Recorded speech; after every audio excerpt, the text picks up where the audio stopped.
que não são acadêmicos estavam assistindo. Então, reabro a sessão ordinária, 13ª, relativa ao 193º ano acadêmico, convidando e fazendo um apelo para que todos os acadêmicos que puderem venham presencialmente na próxima terça-feira para prestigiar o aniversário da nossa academia. Está em discussão e aprovação a ata do dia 9 de junho de 2022, que os senhores acadêmicos receberam por e-mail. Se algum acadêmico tiver algum reparo ou acrescentar algo na ata, por favor, se manifeste, ou na plenária ou no sistema remoto.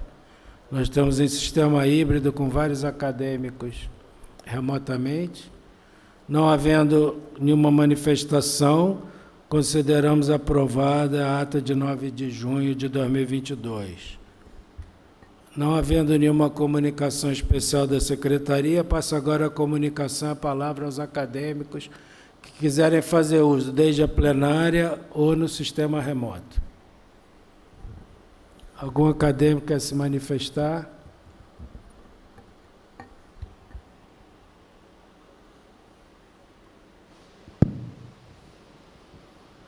Ninguém querendo se manifestar, nem na plenária, nem no sistema remoto, vamos então dar continuidade ao nosso simpósio organizado pelo querido acadêmico Aderbal Sabrá, que trata de alergia alimentar e autismo. Convido agora então o nosso acadêmico Sabrá para fazer a sua conferência intitulada Alergia Alimentar como Causa de Autismo. Obrigado, acadêmico Sabrá, pela organização do simpósio. Está com a palavra.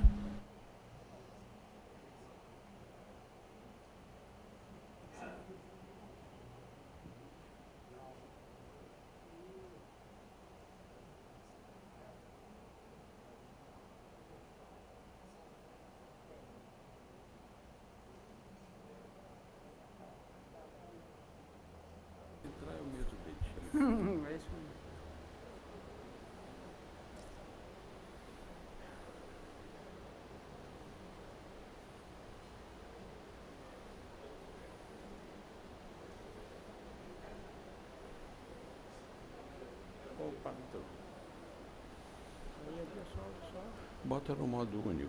Já está, ele vai.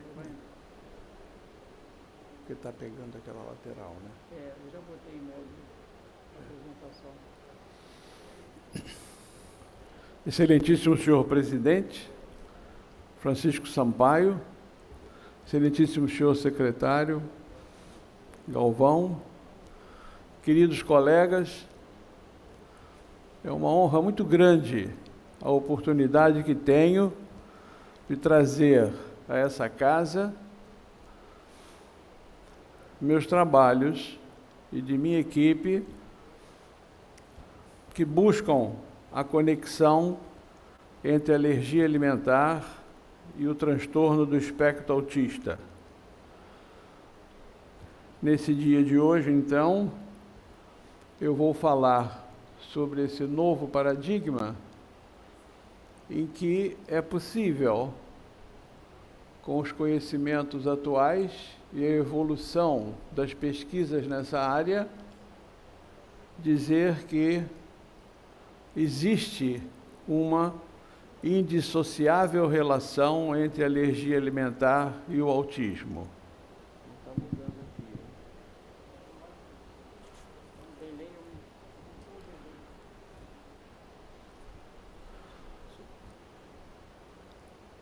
Não? Lá que está demorando um pouco mesmo. Muito. Está demorando um pouquinho. Muito bem. O que é a alergia alimentar? A alergia alimentar é uma reação adversa às proteínas da dieta que, quando passam pelo sistema de regulação digestória e chegam ao íleo terminal, são absorvidas pelas células M do íleo terminal. Essa absorção da macromolécula faz com que haja uma intensa reação imunológica no ilho terminal, pois aí estão os maiores conglomerados de linfócitos no trato digestivo. Esses linfócitos, então, recebem essas proteínas, codificam naturalmente como proteína estranha, ativam-se os linfócitos T, que pedem resposta imunológica aos linfócitos B. E aí, então, desencadeia-se a reação de produção de anticorpo. E esse sistema, formado pelas proteínas agressoras, pelos seus linfócitos de reconhecimento, pelos linfócitos de resposta, entram na circulação linfática. Essa entrada na circulação linfática oferece a possibilidade de respostas em quaisquer pontos do organismo. E esta é a grande novidade que eu lhes trago nesse dia de hoje, mostrando que essa relação da entrada de linfocitos ativados por proteína no sistema linfático não apenas perpassa o aparelho digestivo, mas vai ao aparelho respiratório, à pele e também ao sistema nervoso. Essa foi a grande novidade publicada por mim em 2005 no jornal da American Academy. Um artigo memorável em que eu mostrava claramente como é que se fazia essa relação. E desde então, estudando essa entidade, eu tenho hoje números publicados que mostram que a alergia alimentar na década de 70 andava na casa de 2%, enquanto hoje, para adultos, ela está na faixa de 10%. Mas o mais alarmante é que nas crianças, 1/3 das crianças hoje apresentam alergia alimentar. Então, nós temos que buscar que causas promovem esse aumento acelerado da alergia alimentar. Com relação ao transtorno do espectro autista, era uma doença relativamente rara na década de 70, com uma criança para cada 700 para 500 nascimentos normais, e hoje, nos dados do CDC, nós temos uma criança autista para cada 40 crianças normais. O que é alarmante nessa circunstância? Eu lhes falar com esta simplicidade e com essa intimidade. É que, hoje, qualquer texto como esse do CDC abre o tema dizendo que o transtorno do espectro autista está longe de ter, nos trabalhos até agora publicados na literatura indexada, uma etiologia conhecida, e por esta razão sua etiopatogenia permanece sem mecanismos de conhecimento. Estudos atuais em busca destes mecanismos destacam causas genéticas, o ambiente e particularmente as vacinas. Por essa razão, o tratamento do transtorno do espectro autista toma rumos imprevisíveis e segue sendo uma falácia. Eu modifico esses paradigmas, mostro que o autismo tem uma etiologia, que trabalhando essa etiologia você é capaz de colocar o paciente em remissão. Quando foi que, para mim, desfraudou-se na literatura um dado fundamental que me permitiu associar definitivamente a alergia alimentar com o transtorno autista? Foi o trabalho publicado pelo grupo da Universidade de Colômbia, que tão somente em 2015, foi quando meus trabalhos ganharam uma velocidade importante de publicação, eles publicam essa descoberta, que o sistema nervoso central tem um sistema linfático que, como todo outro órgão, é capaz de chamar para si resposta imunológica, desenvolvendo conceitos novos dentro da neurobiologia e abrindo uma luz na etiologia e na etiopatogenia da neuroinflamação e também das doenças neurodegenerativas, desde que exista uma base de disfunção do sistema imune. Quer dizer, essa descoberta entra em cima dos meus achados e me permite, então, levar a alergia alimentar além do trato digestivo, levar essa alergia alimentar para o sistema nervoso. Logicamente que essa publicação chega com meus trabalhos já publicados na literatura, o primeiro publicado no Lancet, em 98, em que eu mostrava que eu não conseguia fazer diferença quando endoscopava, colonoscopava um paciente autista e colonoscopava um paciente com alergia alimentar. Vocês estão vendo ali à direita uma colonoscopia de um paciente autista e à esquerda uma colonoscopia de um paciente de alergia. O achado endoscópico era absolutamente o mesmo. Eu não conseguia fazer diagnóstico diferencial, né? Foi quando eu comecei a julgar, desde 98, que havia um intercâmbio muito grande entre as duas entidades. Quando, então, em 2005, no Annals,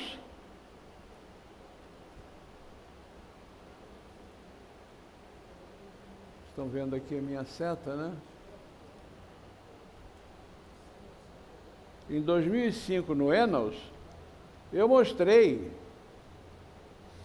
que uma proteína, quando não digerida no sistema GALT, ela chegava ao hilo terminal, era absorvida, ativava o sistema linfático, os linfócitos T e B, então, caíam no duto de controle de linfa, e esses linfáticos, no duto torácico, se comunicavam com a circulação sistêmica.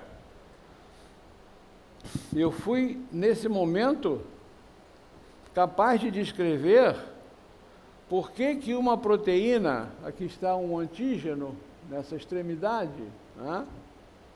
Esse antígeno, uma vez absorvido, ele poderia vir dar resposta no sistema respiratório, como poderia vir dar resposta no sistema digestivo, como poderia vir publicar respostas, provocar resposta na pele, como também podia ir ao leite materno e sensibilizar o recém-nascido. Quando então, em 2005, eu pela primeira vez chamei a atenção da literatura dizendo que esta resposta imunolérgica também poderiam ir ao sistema nervoso. Portanto, é em 2005 em que eu faço a primeira relação entre a alergia alimentar e o sistema nervoso central. Esse sistema de homing para o digestivo, o respiratório, a pele ou o sistema nervoso tem certamente um importante componente genético, mas é indissociável desta resposta a inflamação primária no órgão afetado. Uma criança que desenvolve uma bronquiolite, se o sistema imune alérgico entra em atividade, ele vai fazer resposta alérgica no pulmão. Se uma doença, como alergia infecciosa no trato digestivo, produz inflamação, o sistema imune vai provocar resposta no trato digestivo. A mesma coisa na pele e também no sistema nervoso. Então, há quando a gente vê a capacidade que tem o sistema imune de ativar o sistema imunológico no sistema nervoso, uma fisiopatologia comum entre a alergia alimentar e o transtorno do espectro autista. No estado atual, eu qualifico 4 publicações principais de minha lavra e meu grupo, quando em 2015 eu fiz a primeira associação, logo depois da publicação do pessoal do grupo de Colômbia, de que haviam linfáticos no sistema nervoso central, e eu publiquei no Journal of Urology que isso poderia ser, sem dúvida, uma das vias de facilitação para a resposta alérgica alimentar. Alérgica alimentar, induzindo o transtorno do espectro autista. No ano seguinte, na importante revista paulista de pediatria, Pediatria Moderna, eu publiquei em português um trabalho em que eu mostrava toda a relação possível entre sistema imune, resposta alérgica, alergia alimentar e transtorno do espectro autista. Há 2 anos atrás, publiquei no Autism Open Access um trabalho de revisão que também qualificava a relação etiopatogênica da alergia alimentar com o autismo e as respostas no sistema nervoso. Até que o ano passado, no Journal of Pediatric GI and Nutrition, eu fiz a minha publicação de que toda esta visão clínica do problema era simplesmente resolvida pela anamnese. O estudo qualificado de mais, a essa altura, de 1.000 pacientes com alergia alimentar e autismo, me permitiu discernir que com uma anamnese bem feita, eu era capaz de fazer o diagnóstico da alergia alimentar e o diagnóstico do transtorno do espectro autista, mostrando que não havia diferenças de questionamentos da anamnese na qualificação dos 2 problemas. Isso foi hoje motivo da palestra primeira da tarde da doutora Ana Munhoz. Esse nosso trabalho está publicado na mais importante revista de gastroenterologia pediátrica, que é o Journal of Pediatric GI and Nutrition. Criamos, então, a visão de um novo paradigma, de que havia, para o autismo, uma explicação de origem alérgica, que não era uma doença de etiologia desconhecida, e que esse dado poderia ser verificado por qualquer clínico, em qualquer lugar do mundo, através da anamnese dirigida, como está publicado no Journal of Pediatric GI and Nutrition, de 2021. O artigo chama-se A Trial of Anamnesis-Based Score Applied as a Diagnostic Tool for Cow's Milk Protein Allergy in Children. E esse artigo hoje se reveste de uma importância fundamental, porque ele permite a qualquer clínico, em qualquer lugar do mundo, baseado no score que essa anamnese fornece, fazer o diagnóstico de alergia alimentar e de autismo. Nossos estudos progridem nessa área, não é? E nossos estudos mostram que achados importantes epidemiológicos do transtorno do espectro autista estão hoje à disposição de todos nós na literatura médica. Por exemplo, que na nossa experiência do Rio de Janeiro, quanto à prevalência o sexo masculino sobre o feminino, é a mesma de todo o mundo. A relação é 5:1. Entre 4 e 5:1, essa doença é muito mais frequente no homem. Quando você observa o tipo de parto que dá origem ao transtorno do espectro autista, é muito mais frequente o parto cesariano. Mais importante do que este parto cesariano, que é um parto estéril, entendam a importância não do parto em si, mas o que vem atrás da biologia. Uma cesariana é um parto completamente estéril. Um parto normal é um parto em que a criança entra em contato com toda a flora bacteriana do canal de parto. Isso gera uma diferença de microbioma extraordinária entre o parto cesáreo e o parto normal. E nessa circunstância, então, começa a aparecer a prevalência do microbioma na geração também de doenças alérgicas. Fato notório nessa epidemiologia era a prevalência da existência precoce nessas crianças da mamadeira de leite de vaca no berçário, da mamadeira de leite de vaca precoce na vida pós-natal, ou seja, a falta do leite materno. Isto é vital. Nós sabemos que durante a gestação o sistema TH1 é inibido para que não haja rejeição do concepto. Então, toda gestação gera uma criança TH2. Então, quando nascemos TH2, nascemos para responder com alergia. O que nos espera depois do nascimento? O leite materno. Então, nós temos aqueles meses de leite materno com proteína homóloga, que não ativa o sistema imune, nutrindo os nossos pacientes de uma forma inexplicável do que ocorre no parto cesariano, em que você, precocemente, por razões de cuidados maternos, atrasa a amamentação e inclui a mamadeira de berçário. Essa mamadeira de berçário é hoje, no mundo inteiro, considerada a principal causa de desenvolvimento precoce da alergia alimentar. Por quê?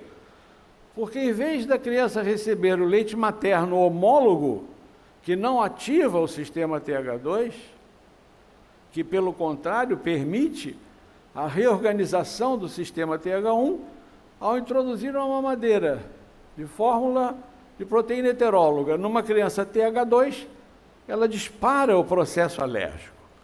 Então, hoje, nossos trabalhos todos são para evitar a mamadeira de berçário, incentivar o aleitamento materno. Se por alguma razão falta o leite materno, temos que trabalhar com aminoácidos, mas não podemos ativar o sistema TH2, senão vamos produzir alergia. Essa é uma grande realidade. Participam dessa epidemiologia a visão, não é, da história de alergia na família, não é, que é um dado importante, não é, e, por fim, de saber que nesse estudo epidemiológico todas as crianças tinham alergia alimentar.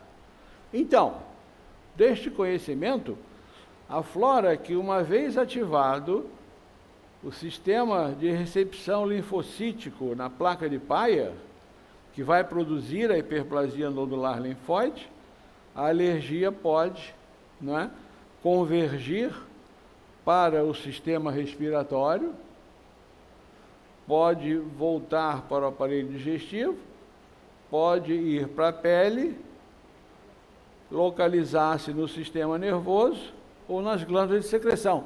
Isso é um dado importantíssimo. Uma vez ativada a alergia, é a genética, em primeiro lugar, que vai induzir o homing de resposta alérgica. Pais asmáticos dão origem a filhos asmáticos. Pais que têm doença de pele vão dar origem a crianças com doença de pele. Mas um fator novo aparece importante nesse momento, que é a inflamação. Qualquer órgão inflamado por alguma razão vai trazer para si a resposta do sistema imunológico. Tá?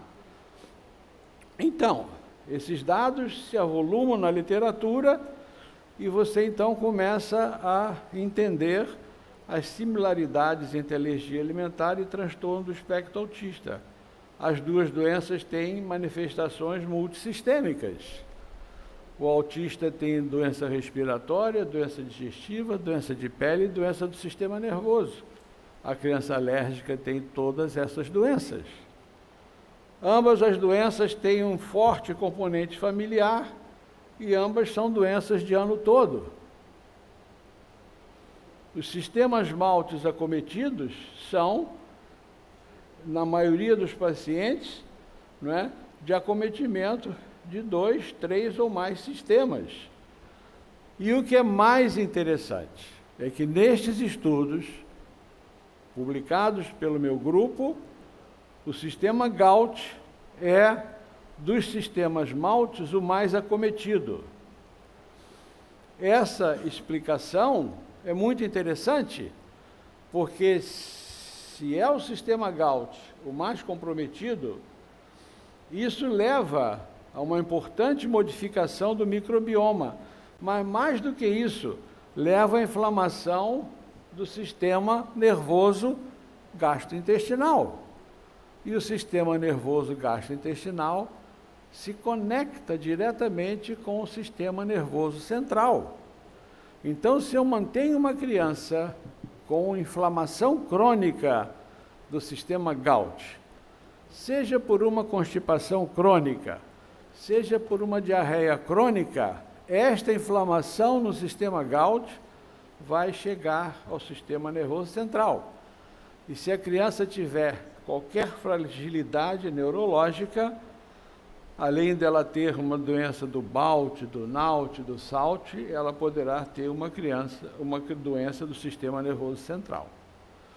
Isso é um trabalho interessante, que eu publico com o grande imunologista Belante e a doutora Leni Gonzalez, de Caracas, em que a gente pega um grupo de pacientes autistas e analisa a função digestiva deles, mesmo os achados que anteriormente eu já tinha publicado no Lancet, mas que são enriquecidos por essa publicação na Acta Gastroenterológica Venezuelana. Vocês veem aqui uma posição clássica que o autista adota, vejam só aqui, de compressão, não é? Compressão, estão vendo aqui? Aqui, aqui, ó. Isso aqui não me ajuda.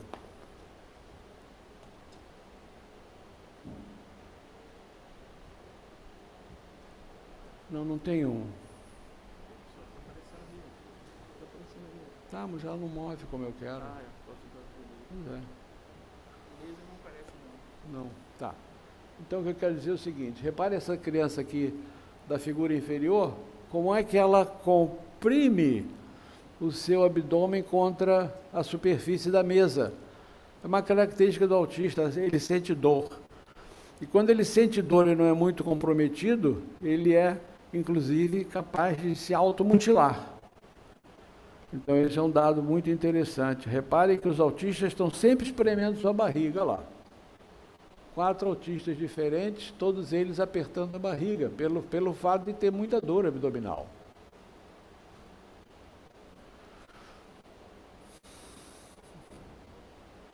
Aqui vocês veem a manifestação clássica da distensão, né?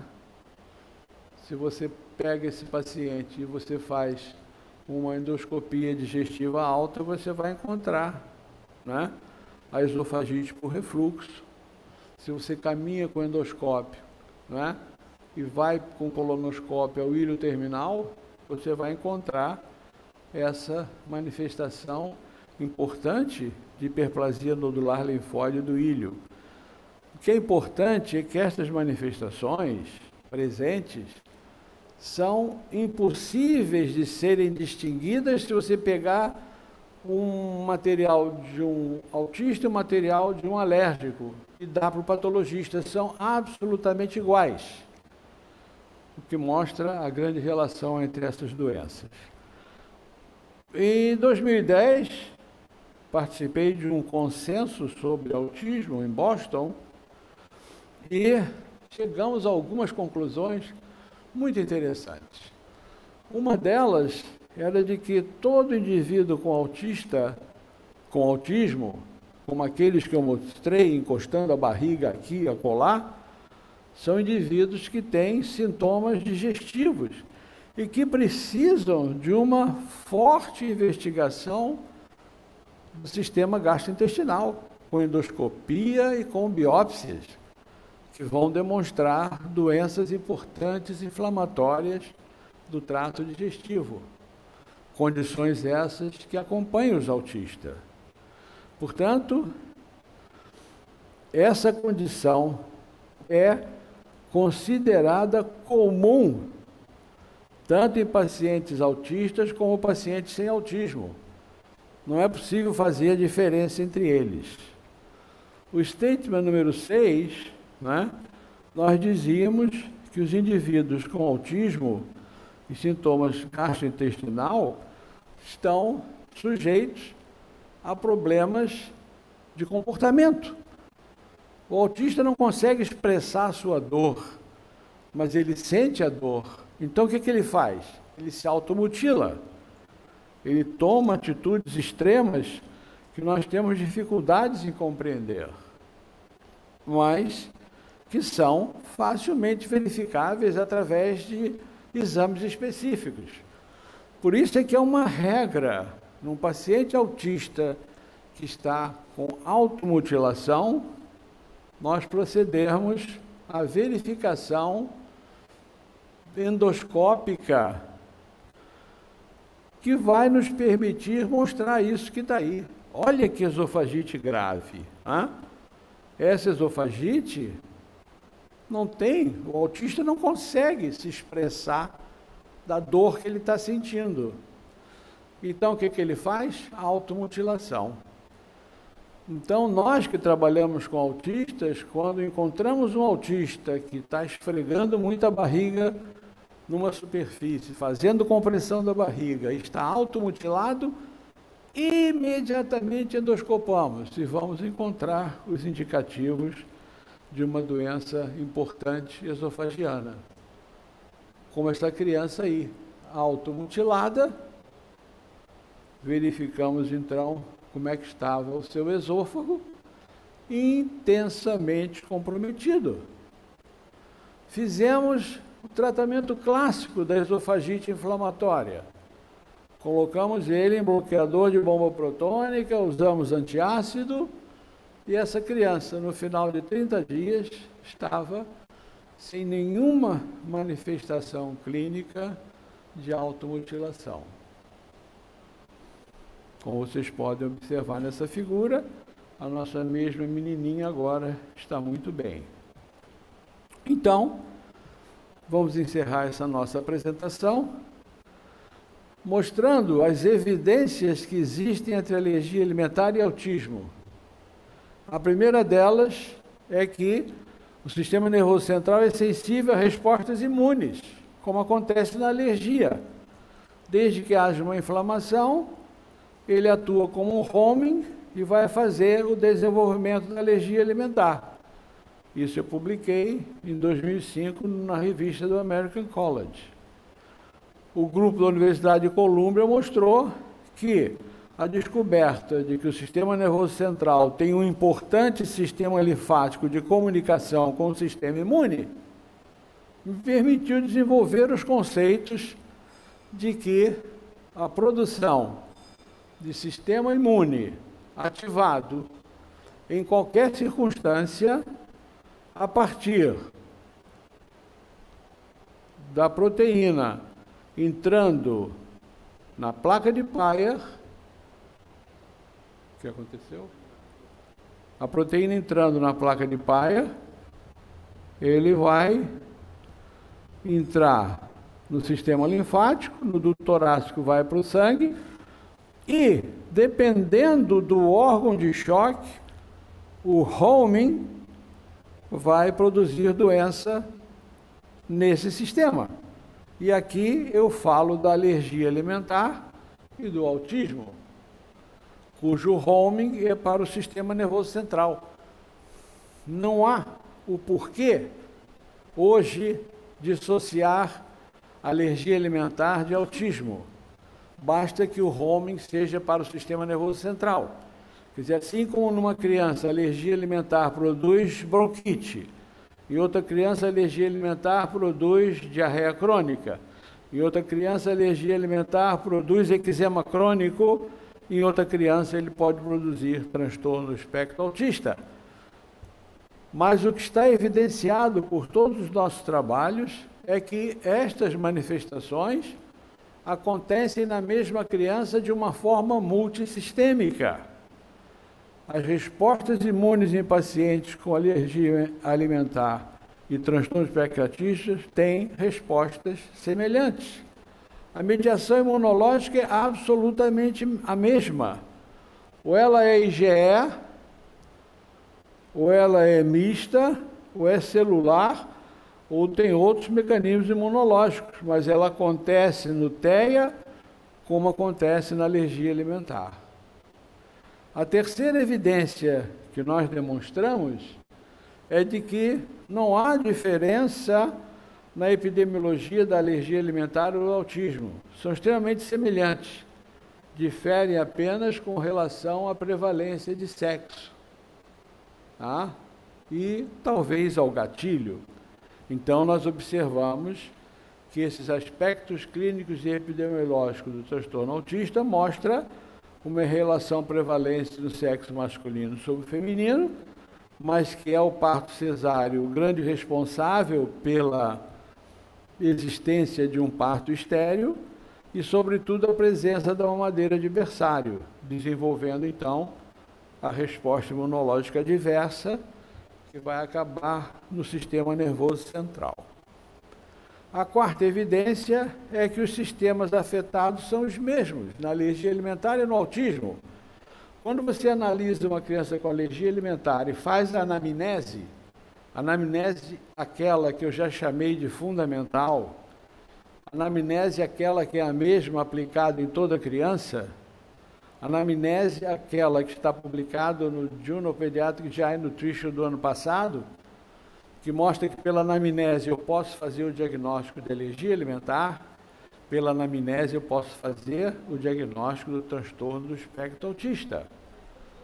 A única diferença que existe entre uma circunstância e a outra é a maior prevalência do comprometimento do sistema GALT dos pacientes com transtorno do espectro autista. A quinta evidência a que eu me reporto é que os sistemas gastrointestinal, respiratório, de pele e do sistema respiratório proximal são afetados pela alergia alimentar antes do início da resposta alérgica no sistema nervoso central. Essa é uma grande descoberta do meu grupo. O paciente nasce e desenvolve alergia alimentar, compromete o sistema GALT, compromete o sistema BALT, compromete o NALT e o SALT. Ao final de um ano e meio, ele passa a comprometer o sistema CN-SALT. E então a criança começa a desenvolver o autismo. Esta é a história natural do autista. É uma criança normal até um ano e meio, e quando você faz a história do nascimento até a idade do processo em que ele tornou-se um autista, ele teve alergia digestiva, teve alergia respiratória e teve alergia de pele, com a alergia alimentar antecedendo o aparecimento do transtorno do espectro autista. A sexta evidência é que a doença alérgica no GALT, aparelho digestivo, afetado pela alergia alimentar, leva a uma resposta alérgica para o sistema nervoso central. Através de quê? Da conexão intestino-sistema nervoso. É a Brain-Gut Connection. Então, é a alergia alimentar no SALT que vai gerar o autismo. Evidência fundamental, na base de todos os meus estudos. Todo paciente com transtorno autista tem alergia alimentar antes do aparecimento dos transtornos do espectro autista. Com essas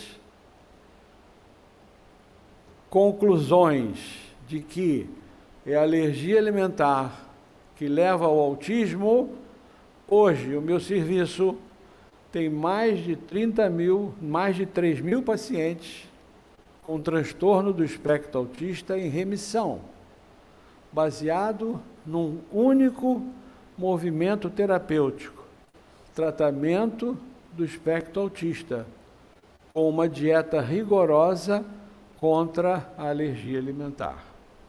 Muito obrigado.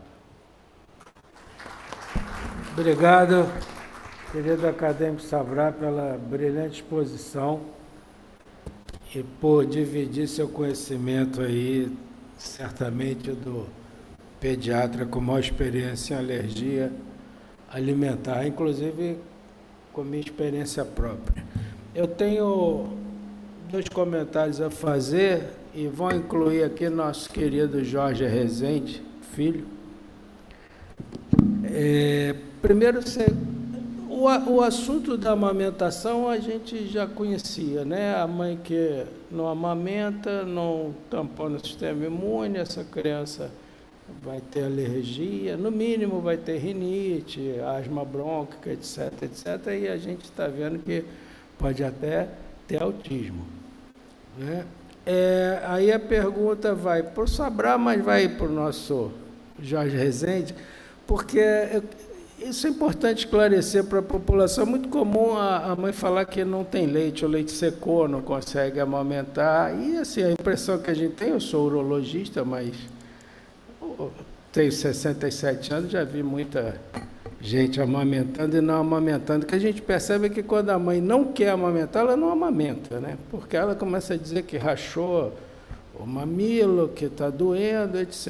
E quando a mãe quer amamentar realmente, passa aquele início, isso é uma observação, né? Depois que vai 15 dias para frente, aí amamenta até 1 ano, 2, 3, e realmente se vê isso muito até na população mais pobre, né? Às vezes, me lembro uma vez no Nordeste que eu vi um menino entrar correndo assim, pulou no colo da mãe e começou a mamar, e já era uma criança que andava, corria, eu tomei um susto, porque vai amamentando até 3, 4 anos. Então, depois eu queria seu comentário sobre esse negócio do leite seca ou não seca, porque a gente tem relatos até de mães adotivas, né, que não tiveram neném, mas se estimular a amamentação, começa a produção de todo o sistema hipofisário, prolactina, etc. E a outra coisa que para mim foi uma novidade, né, a gente sempre ouve falar que o parto natural é o ideal, o SUS tenta evitar o parto cesáreo, hoje paga igual o parto cesariano ao parto natural, até para não estimular o parto cesáreo, mas essa história do canal do parto ativar o sistema imunológico, eu achei muito interessante. Queria, então, comentários também sobre isso. Isso, para mim, foi uma novidade. Não sei se eu nunca ouvi, também nunca tinha pensado nisso. Quer dizer, o parto cesáreo é estéril, né?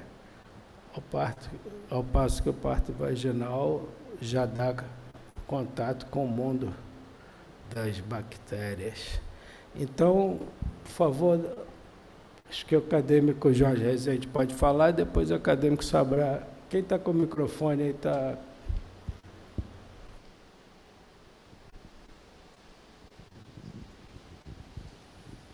Senhor presidente, muito obrigado pelas perguntas. Gostaria de cumprimentar o acadêmico Sabrá, exposição impecável. E em relação às suas dúvidas, a amamentação é um desafio e deve ser incentivada ao longo do pré-natal, porque é ali a oportunidade que nós temos de conversar com a grávida, esclarecendo-lhe as dúvidas e dizendo que talvez a dificuldade inicial, assim que superada, será muito vantajosa para o seu filho. Nós recentemente obtivemos o título de Hospital Amigo da Criança na Maternidade Escola, que tem como principal questão essa do estímulo ao aleitamento materno, quase que proibindo quaisquer estímulos para o não aleitamento. Então, chupeta, mamadeira, quer dizer, se a equipe que vistoria identificar nas instalações do hospital um objeto desse tipo, nós somos rigorosamente punidos. Então, eu percebo que essa dificuldade, se superada logo no início, porque realmente fere a pele e tudo, mas só é vantajosa. Ainda em relação ao aleitamento, nós recentemente vimos na imprensa leiga, um casal trans, ele homem trans e ela mulher trans, que tiveram um filho, e foi estimulado na mulher trans, que era originalmente homem e tinha uma estrutura mamária de homem, foi estimulado hormonialmente a produção de leite e ela conseguiu amamentar. Quer dizer, então, há como estimular. Hoje as equipes que nos auxiliam fazem essa orientação às pacientes, ajudando-nas a superar esse momento inicial. Em relação à exposição do bebê no canal do parto, aquela microbiota ali existente parece ser muito vantajosa, não apenas nos aspectos do transtorno autista, mas também em inúmeras situações relacionadas à alergia. E é difícil porque os casos não são muito frequentes, mas eu teria curiosidade de saber se naqueles partos empelicados vaginais, haveria e não havendo a exposição àquela microbiota vaginal, se esses recém-nascidos teriam um comportamento diferente. Mais uma vez agradeço e cumprimento o acadêmico Sabrá pela exposição. Muito obrigado. Obrigado, acadêmico Jorge Rezende. Acadêmico Sabrá, quer fazer algum comentário adicional? Não, o acadêmico Rezende foi brilhante na sua exposição, deixou claro, como obstetra de boa lide que é, e que desde cedo ele conversa com as mães e chama atenção para a importância da amamentação, né? Aquele primeiro momento, às vezes, é difícil, com o meu querido líder em partos aqui nessa casa, mostra que é exatamente o carinho que você trata a mãe, o modo como você conversou com ela, é que vai fazer com que aquela amamentação se estabeleça de uma forma, não é, natural e extremamente benéfica para a criança, né? Qualquer circunstância de que, por razões que vão existir em medicina, em que haja a necessidade, por razão imperiosa, de não ocorrer de imediato a amamentação, se nós estamos preparados para prevenir a alergia alimentar, eu sempre falo para os meus amigos que têm maternidade, não custa nada ter no berçário uma lata de aminoácido, porque pode ser que um copinho de aminoácido seja o tempo suficiente da mãe iniciar a amamentação, substituindo aquele malfadado copo de leite de proteína heteróloga, que vai produzir alergia alimentar. E eu sempre digo, ora, uma lata de aminoácido, um berçário, vai durar mais de uma semana, porque se você usa uma medida de aminoácido para 30 de água, 2 para 60, você tem uma lata de 400 gramas de aminoácido capaz de durar N chances de coibir aquela fase da falta do leite materno. Dessa forma, então, eu me junto às respostas dadas pelo querido colega acadêmico Rezende. Muito obrigado, acadêmico Sabrá. Acadêmico Zé Galvão Alves quer fazer um comentário.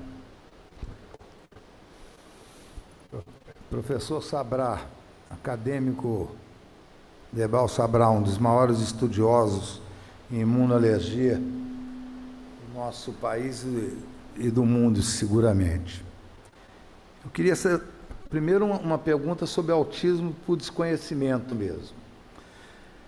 O autismo, até que ponto, até que fase da vida, mudando a alimentação, nós conseguimos um X de regresso, e quanto é, mais ou menos, essa involução da doença? Quer dizer, qual o ponto ideal, máximo, na criança, para que a gente possa reverter isso? E se existe isso? É uma pergunta.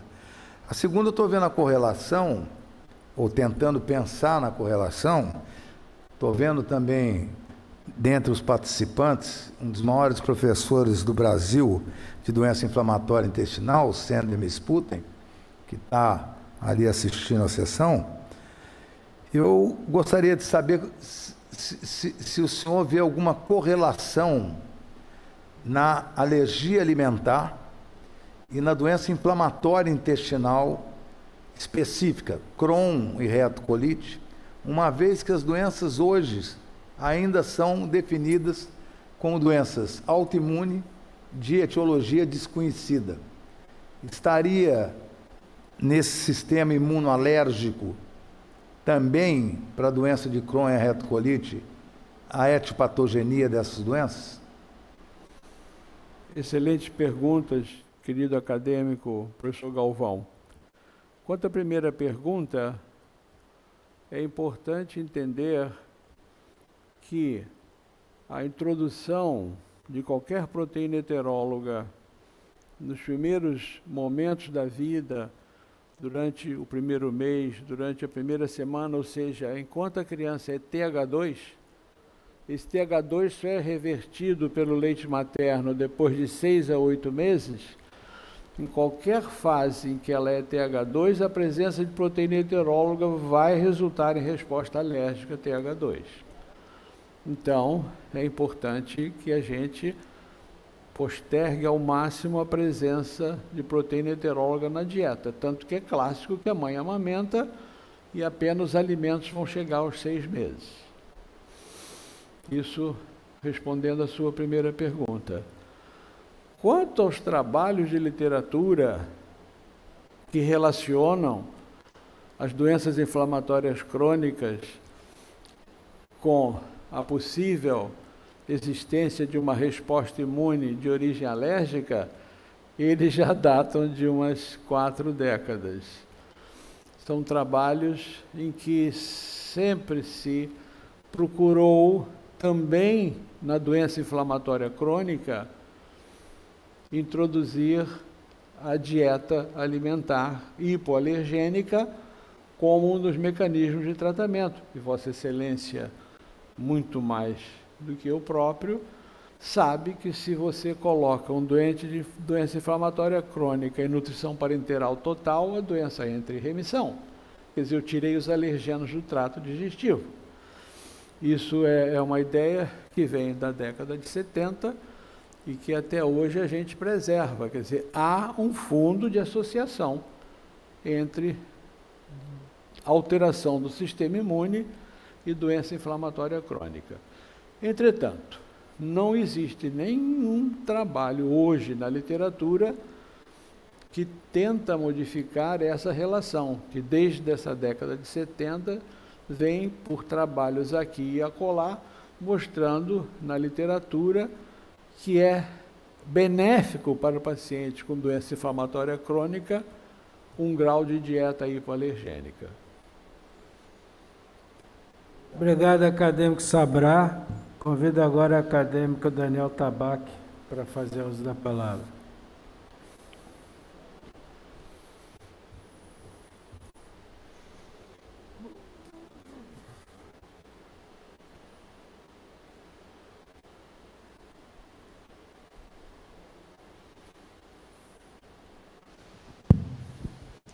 Senhor presidente, senhores acadêmicos, a senhora acadêmica, em primeiro lugar, parabenizar o acadêmico Sabrá por essa brilhante exposição. E a minha curiosidade aqui vai no que diz respeito à relação daquilo que foi apresentado em relação à questão da alergia alimentar e esses relatos, de uma certa maneira até controversos, sobre o papel da microbiota no desencadear do processo do autismo e como isso foi analisado nesses estudos da alergia alimentar, se existe algum aspecto específico que foi analisado, principalmente no que diz respeito à possibilidade de transplante fecal, até a utilização de probióticos, na modificação do comportamento da doença. Eu sei que, como foi mencionado, é particularmente difícil, mencionando que a doença se estende por um longo período, mas eu gostaria de ouvir a sua opinião a respeito dos estudos que procuraram analisar e as suas dificuldades de interpretação na literatura. Obrigado. Acadêmico Sabrá, muito obrigado pela excelente pergunta. É um assunto na ordem do dia. O Brain-Gut Microbiome Connection está entre os trabalhos mais atuais que procuram fazer exatamente essa conexão. Nós não podemos dissociar o fato de que nós temos, cada um de nós tem uma assinatura de flora de microbioma diferente de qualquer outro, que participa de uma relação íntima com a parede intestinal. Então, as diferenças de ácidos de cadeia longa, ácidos de cadeia curta, dentro desse microbioma, que são produzidos de uma forma acelerada, dependendo da prevalência da microbiota, fazem parte de uma carga contra a parede intestinal de radicais inflamatórios. Então, essa associação existe.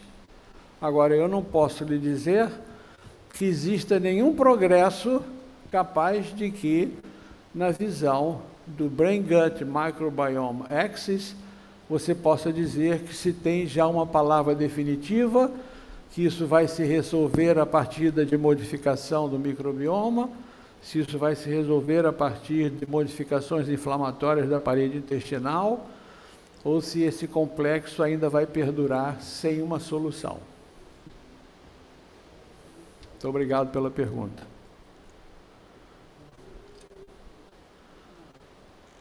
Obrigado, acadêmico Sabrá.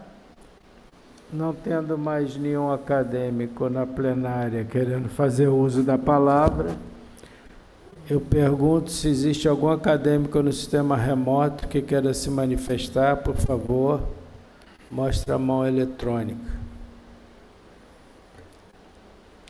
Não havendo, então, mais ninguém querendo se manifestar, convido novamente os queridos confrades para o aniversário na próxima terça-feira, dia 28 de junho, às 20 horas, aqui na sede da Academia Nacional de Medicina. Agradeço muito ao professor Sabrá por organizar essa tarde tão frutífera. Agradeço a professora Selma Sabrá pela colaboração e a professora Munhoz e aos queridos acadêmicos que comentaram e engrandeceram esse simpósio. Boa noite a todos e dou essa sessão por encerrada. Muito obrigado a todos pela delicadeza da presença.